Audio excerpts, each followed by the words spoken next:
भगवान बुद्ध का जीवन हमें जीवन के हर पहलू से जुड़ी सच्चाई सिखाता है। एक बार एक गांव में एक महिला जिसका नाम कांतावती था, भगवान बुद्ध के पास आई। उसकी आंखों में गहरी पीड़ा और दुख था। उसने भगवान बुद्ध से कहा, भगवान, मैं हर दिन दुख झेल रही हूँ। मेरी जिंदगी में खुशियां कहीं नहीं हैं। मेरी जिंदगी में हर पल पीड़ा है। क्या आप मुझे इससे मुक्ति का रास्ता दिखा सकते हैं? बुद्ध ने शांतिपूर्वक उसकी बातें सुनी और फिर उसे एक अनोखा प्रश्न पूछा, कांतावती, क्या तुमने कभी देखा है कि कोई घर ऐसा हो जहां दुख न हो? कांतावती ने कहा, भगवान, ऐसा तो नहीं हो सकता, हर घर में दुख है। बुद्ध मुस्कुराए और फिर कहा, अगर तुम एक घर से एक मुट्ठी सरसों का दाना लेकर आ सको जहां कभी कोई दुख न हुआ हो, तो मैं तुम्हारी मदद कर सकता हूं। कांतावती को यह सुनकर कुछ समझ में नहीं आया, लेकिन उसने सोचा कि शायद भगवान बुद्ध के पास कोई विशेष ज्ञान है। वह गांव-गांव, घर-घर दौड़ने लगी। वह हर घर से एक मुट्ठी सरसों का दाना मांगती थी, लेकिन हर घर में किसी न किसी ने दुख, दर्द या मृत्यु का सामना किया था। कुछ घरों में तो कई लोग मर चुके थे, कुछ में बीमारियां थीं और कुछ घरों में लोग परेशान थे। कांतावती का दिल भारी हो गया और उसे समझ में आ गया कि हर व्यक्ति किसी न किसी रूप में दुख से गुजरता है। वह उदास मन से बुद्ध के पास लौटी। बुद्ध ने उसे देखा और पूछा, क्या तुम सरसों का दाना ले आई हो? कांतावती ने सिर झुकाते हुए कहा, नहीं भगवान, मैंने हर घर से सरसों का दाना मांगा, लेकिन मुझे एक भी ऐसा घर नहीं मिला जहां दुख न हो। अब मुझे समझ में आ गया है कि दुख जीवन का एक अभिन्न हिस्सा है। बुद्ध ने कहा, तुमने जो अनुभव किया वही जीवन की सच्चाई है। दुख न केवल तुम्हारा बल्कि सभी का अनुभव है। इसका सामना करना ही जीवन की सबसे बड़ी सच्चाई है। लेकिन जब हम इसे समझकर स्वीकार करते हैं तो हम शांति और संतुलन पा सकते हैं। कांतावती ने बुद्ध के शब्दों को दिल से महसूस किया। उसे समझ में आ गया कि जीवन में दुख और सुख दोनों आते हैं, लेकिन हमें उन्हें संतुलित रूप से स्वीकार करना चाहिए। यह एक सबक था जो उसने पूरे जीवन भर अपनाया और तब से कांतावती ने अपनी पीड़ा को समझकर शांति पाई। प्राचीन भारत में एक छोटे से वनवासी आश्रम में एक वृद्ध महिला रहती थी जिसका नाम था शबरी। वह एक साधारण महिला थी, लेकिन उसका दिल बहुत बड़ा था। शबरी का जीवन कठिनाइयों से भरा हुआ था, फिर भी उसने कभी किसी को कष्ट नहीं दिया। शबरी को भगवान राम की भक्ति में बहुत श्रद्धा थी और वह हर दिन उनका नाम जपती रहती थी। एक दिन शबरी ने सुना कि भगवान राम, जो श्री राम के रूप में प्रसिद्ध हैं, वनवास में हैं और उनके भाई लक्ष्मण के साथ जंगलों में भटक रहे हैं। यह सुनकर शबरी बहुत खुश हुई, क्योंकि वह जानती थी कि भगवान राम को अपने आश्रम में स्वागत करने का अवसर मिल सकता है। शबरी ने अपने आश्रम में कुछ मीठे बेर इकट्ठे किए, लेकिन उनमें से कुछ बेर कच्चे थे। शबरी ने उन बेरों को चखकर देखा और पाया कि कुछ बेर मीठे नहीं थे, लेकिन उसने यह सोचकर उन बेरों को भगवान राम को अर्पित करने के लिए इकट्ठा किया। जब भगवान राम उनके आश्रम में पहुंचे तो शबरी ने उन्हें बेर अर्पित किए। राम ने बेरों को बड़े प्रेम से खाया और कहा, शबरी, तुम्हारा भोग मुझे बहुत प्रिय है। तुमने अपने प्रेम और श्रद्धा से इन बेरों को मुझे अर्पित किया है, यही कारण है कि ये बेर मुझे स्वादिष्ट लगे। शबरी के चेहरे पर आशीर्वाद और प्रसन्नता की लहर दौड़ गई।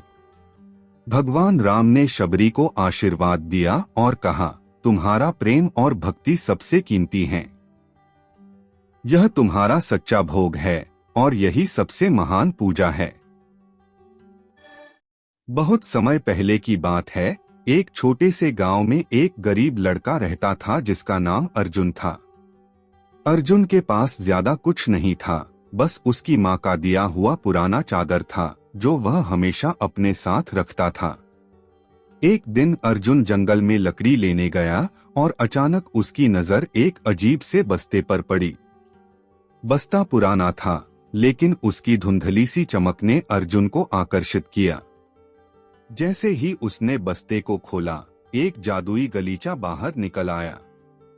अर्जुन ने कभी ऐसी चीज नहीं देखी थी और उसे यह बहुत अजीब लगा। जैसे ही अर्जुन ने गलीचे पर हाथ रखा, गलीचा धीरे धीरे उड़ने लगा। अर्जुन हैरान था, लेकिन उसने डर को नकारते हुए गलीचे पर बैठने का निर्णय लिया। जैसे ही वह गलीचे पर बैठा, गलीचा हवा में उड़ने लगा और उसे पूरे गांव के ऊपर आकाश में ले गया। अर्जुन ने महसूस किया कि अब वह किसी भी जगह जा सकता है। उसे अपनी माँ के पास लौटने की चिंता थी, लेकिन गलीचा उसे दूर से दूर नई नई जगहों पर ले जाता रहा।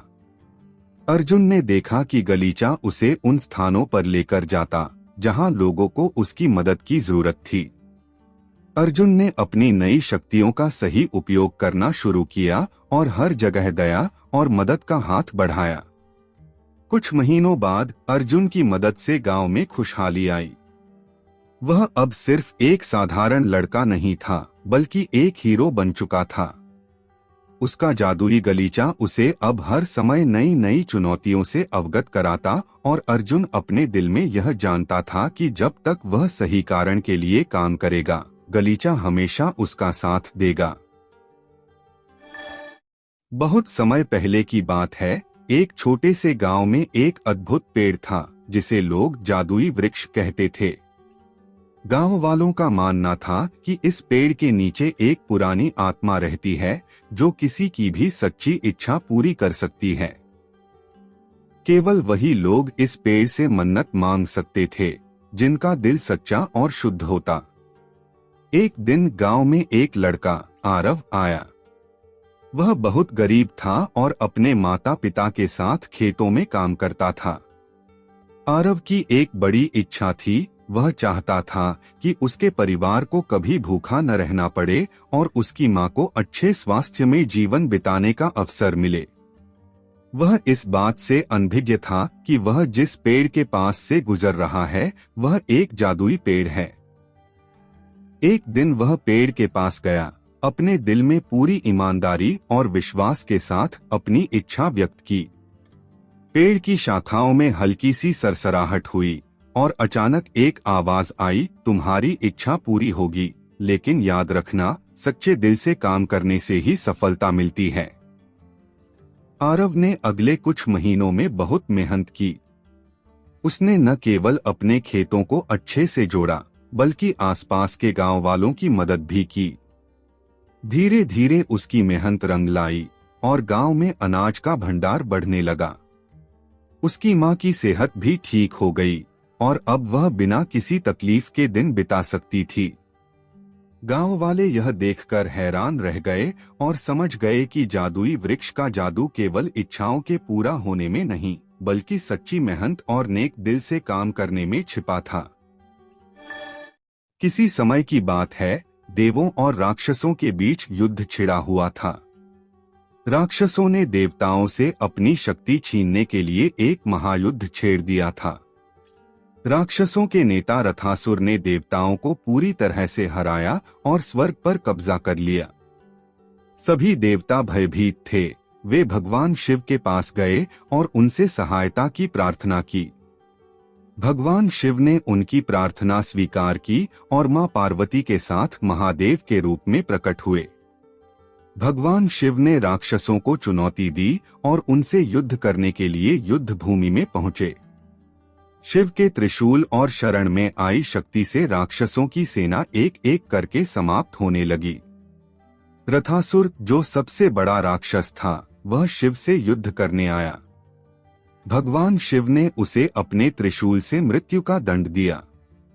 राक्षसों की पूरी सेना भगवान शिव के सामने हार गई और देवताओं ने स्वर्ग वापस पा लिया। भगवान शिव ने न केवल देवताओं की रक्षा की, बल्कि यह भी सिद्ध कर दिया कि सत्य और धर्म की हमेशा विजय होती है। इस कहानी से हमें यह सीखने को मिलता है कि भगवान हमेशा अपने भक्तों की मदद करने के लिए तैयार रहते हैं और दुष्टों का नाश करते हैं। एक गांव में एक युवक मोहन अपनी पत्नी राधा के साथ रहता था। मोहन एक मेहनती आदमी था जो दिन रात खेतों में काम करता और घर की जरूरतों को पूरा करता। वहीं राधा घर के कामों से हमेशा बचती रहती। सुबह का समय हो तो वह खुद को आलसी दिखाने के लिए बिस्तर से जल्दी नहीं उठती और दिन भर की कोई भी जिम्मेदारी उठाने से कतराती। एक दिन मोहन ने सोचा, अगर मैं मेहनत कर सकता हूँ तो राधा को भी अपने हिस्से का काम करना चाहिए। उसने राधा से कहा, तुम घर के काम संभालो और मैं खेतों में काम करने जाऊंगा।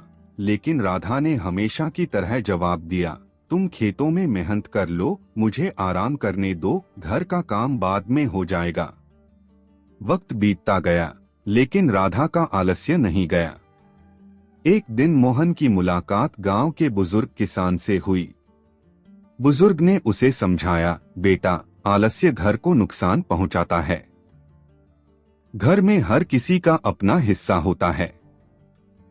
यदि हर कोई अपने हिस्से का काम सही समय पर नहीं करता तो समाज और परिवार में समस्याएं बढ़ सकती हैं। यह बात मोहन पर गहरी छाप छोड़ गई। उसने सोचा कि वह अपनी पत्नी के आलस्य को बदलने के लिए उसे प्यार और समझ से समझाएगा। अगले दिन उसने राधा से कहा, राधा, अगर तुम घर का काम अच्छे से करोगी तो मुझे बहुत मदद मिलेगी। यह सब हमारी सुख शांति के लिए है। राधा थोड़ी चुप रही, फिर उसने मोहन की बातों को समझा और घर के काम में उसकी मदद करना शुरू किया। धीरे धीरे राधा ने समझ लिया कि घर में जिम्मेदारी साझा करना जरूरी है। आलस्य को त्याग कर वह घर के कामों में सक्रिय हुई और मोहन के साथ मिलकर अपने घर को सजाने में जुट गई। मोहन को भी अब घर में शांति और खुशी महसूस होने लगी। आलस्य हमें केवल पीछे खींचता है, जबकि जिम्मेदारी और मेहनत ही सफलता और खुशहाली की कुंजी है।